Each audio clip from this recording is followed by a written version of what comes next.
Assalamualaikum warahmatullahi wabarakatuh. Kembali lagi di channel YouTube Yasinta Ananda. Kali ini kita akan masuk di part pertama dari seri MOCQ. Sebelum menonton video ini, jangan lupa klik subscribe, nyalakan tombol notifikasinya supaya kalian tidak ketinggalan video-video berikutnya. Kemudian like, komen, dan share di seluruh akun sosial media yang kalian punya. Terima kasih.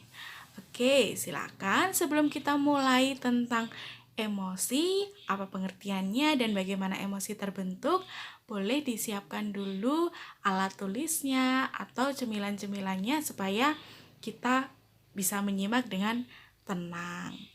Siap-siap ya.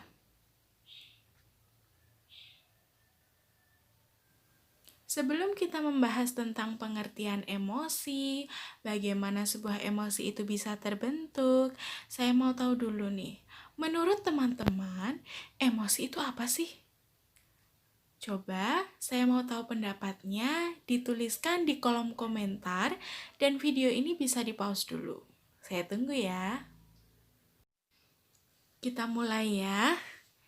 Setiap orang mempunyai emosi yang merupakan respon dari rangsangan-rangsangan yang dia terima. Di sini ada 2 poin penting teman-teman dari pengertian emosi. Yang pertama, emosi merupakan sebuah bentuk respon.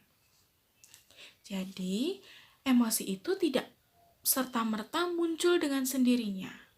Tetapi, emosi ini adalah sebuah hasil reaksi penilaian yang kompleks dari seseorang yang melibatkan sistem syaraf, sehingga dalam memunculkan emosi ini ada keterlibatan kinerja otak, teman-teman. Nah, terhadap apa? Terhadap rangsangan yang dia terima, baik itu dari luar dirinya maupun dari dalam dirinya. Sedangkan poin penting yang kedua adalah adanya rangsangan itu sendiri. Apa sih rangsangan ini? Rangsangan ini adalah hal-hal yang memicu atau menjadi penyebab munculnya respon emosi yang kita tunjukkan. Rangsangan ini bisa berasal dari interaksi kita dengan orang lain, misalkan dengan keluarga, dengan orang tua, dengan saudara, dengan teman, ataupun hubungan kita dengan lingkungan kita. Atau rangsangan itu bisa muncul dari dalam diri kita sendiri, karena kondisi-kondisi tertentu yang saat itu sedang kita alami. Sebagai contoh begini teman-teman. Ada sepasang kekasih namanya Anton dan Maya. Nah, Maya ini diputus oleh Anton. Akhirnya Maya bersedih, kecewa, patah hati, kehilangan semangat. Nah, menurut teman-teman, mana yang merupakan rangsangan dan mana yang merupakan respon atau emosinya sendiri? Oke, rangsangannya adalah Anton memutuskan Maya, sehingga emosi yang ditunjukkan oleh Maya adalah sedih, kecewa, patah hati. Oke, sampai di sini paham ya? Kalau begitu, kita lanjutkan berikutnya. Jadi, dapat disimpulkan bahwa emosi merupakan reaksi yang dimunculkan oleh individu terhadap rangsangan-rangsangan yang diterima, baik itu dari dalam maupun dari luar dirinya. Sehingga respon ini melibatkan organ-organ tubuh, seperti sistem syaraf maupun panca indera. Dan emosi ini ditunjukkan secara sadar oleh setiap individu. Emosi yang kita tunjukkan tentu berbeda dengan emosi yang ditunjukkan oleh teman kita. pun akan berbeda emosi yang ditunjukkan oleh balita, remaja, maupun orang yang sudah dewasa. Tapi di sini ada 3 ciri utama dari emosi yang ditunjukkan oleh seseorang. Apa saja sih teman-teman?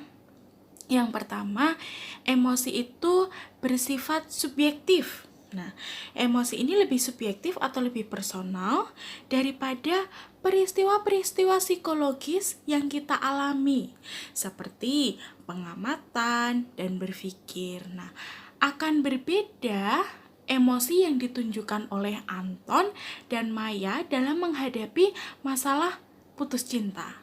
Mungkin menurut Anton, putus ya sudah, besok saya mencari pacar baru. Tapi bagi Maya, karena sudah terlalu cinta dengan Anton, dia akan bersedih dan patah hati. Nah, ciri yang kedua adalah emosi ini bersifat fluktuatif atau tidak tetap. Tidak mungkin kita mengalami satu emosi tertentu dalam waktu yang berkepanjangan. Nah, misalkan kita tidak akan mungkin sedih terus-terusan, bahagia terus-terusan, seperti halnya dalam kehidupan kita, roda itu berputar, juga emosi kita juga akan berputar.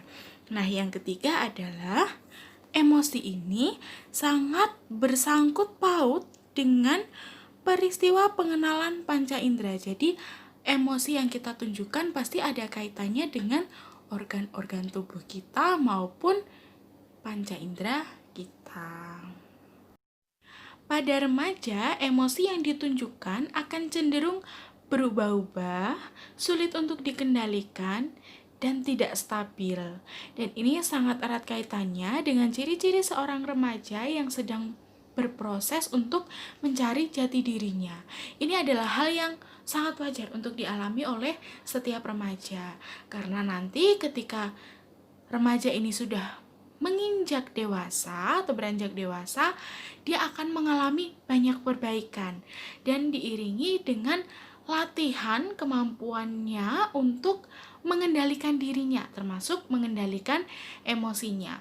Sehingga nanti ketika dia sudah menginjak dewasa, dia akan mencapai status kematangan emosi.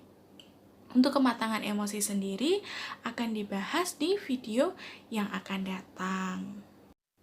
Nah, itu tadi penjelasan tentang pengertian emosi dan bagaimana emosi itu bisa terbentuk. Next video kita akan membahas tentang jenis-jenis emosi.